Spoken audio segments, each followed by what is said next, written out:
Hi everyone, I'm JC. Welcome back to Houston.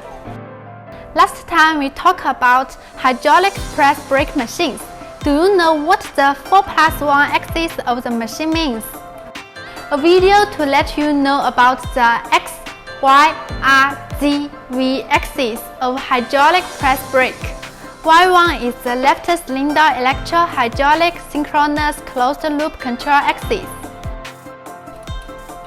Y2 is right cylinder electro-hydraulic synchronous closed-loop control axis. X-axis is baggage moving axis. R-axis is baggage moving axis. Z-axis is two stop fingers moving axis. V-axis is CNC crowing axis.